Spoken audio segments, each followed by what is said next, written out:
Let's go back to the Discord lines and hear from a few more people. You can join at davidpakman.com/Discord.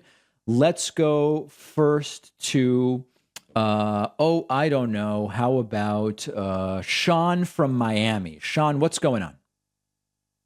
Hello, David. Un gusto hablar contigo otra vez.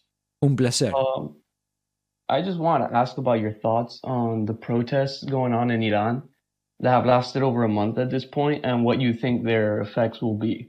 As in, do you expect any kind of liberal reform or even regime change? I feel like I should not comment about my expectations because I would just be spitballing. And one of the things I try to do on the show is if I don't really have facts on which to base an opinion, why am I just going to interject my voice? I don't need to have an opinion on everything. And so I'm aware of the protests. I know that the goal is liberal reforms. I simply cannot add anything productive to the conversation. So I'm going to let the experts continue to weigh in on that.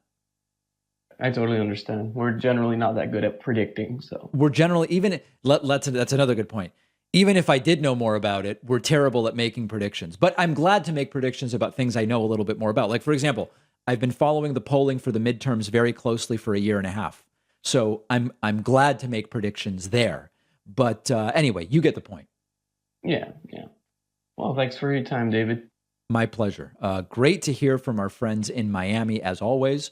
Reminder to everybody on the Discord waiting to get on, you need to have, if you want the opportunity to get on, your name and where you're calling from. It doesn't have to be real. I don't know where you're really calling from or what your name is, but it can't be nicknames. It can't be usernames. It can't be obvious like name parodies and things like that. Okay. Just a reminder for people who may be wondering why they're not getting called on. Let's go to David from Oakland. David, welcome to the program. What's on your mind? Thanks for taking my call. My pleasure. So I just kind of want to get your opinion on the Fed policy going forward and trying to tamp down inflation. And I think what is it that the Fed wants to inflict pain and that how unemployment, they want to put some people out of work to cool down inflation. Yeah. We've seen what Jerome Powell has said and what senators like Elizabeth Warren feel about it. So I want to get your opinion on that. I am concerned that inflation is going to come down, but it's going to come down in due time and slightly more slowly than the Fed would like to see it come down. And that as a result, the Fed is going to overplay its hand with the raising of rates and is going to create too much of an economic slowdown when partially what we need to do is just wait because some of this inflation is the result of supply chain issues. Some of the inflation is a result of energy prices, which have started to come down. And so, my concern, of course, I don't pretend to have all of the information or to study this as closely as the people at the Fed do. But big picture, a general concern with a Fed that becomes committed to raising rates and raising them for a significant period of time is there is more of a delay before the effect is felt on prices because the inflation has to do with some seasonal, not seasonal, temporary and transient things that are starting to resolve. And that before you know it, the Fed will have gone too far and will damage the economy. That's my concern.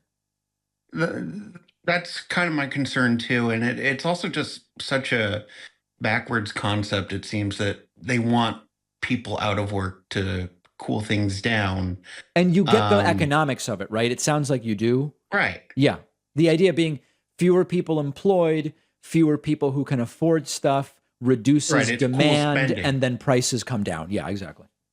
It's a weird concept. And, the market outlook for 2023, I know markets are forward leaning, uh, but it just, net negative hiring, layoffs, it's like everybody's predicting catastrophe. And, you know, is it going to be like, great, my savings account yields 4%, but I can't find a job or Right. something? It No, I just, know. I mean, listen, obviously, employment and being able to meet your monthly expenses is the top priority for everyone. And absent that, people are in real trouble. For those who will remain employed and able to afford their day-to-day expenses, my advice is advice that I would give no matter what's going on.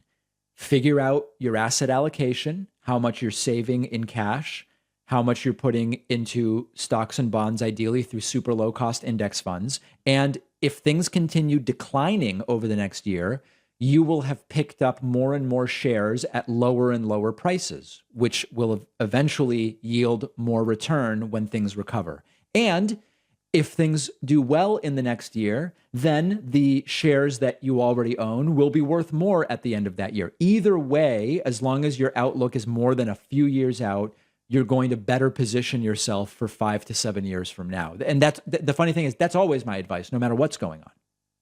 Well, that's why we watch the Pac-Man Finance channel. Exactly right. So thanks for taking my call. I My appreciate pleasure. it. My pleasure. And you super chat often during the live streams, right? Yeah, it's Bay Photo. I very much appreciate that. Thanks for the support. Of course. All Thanks. right, there we go. David from Oakland with a very important economic question, super powerful declaration, and I really appreciate that.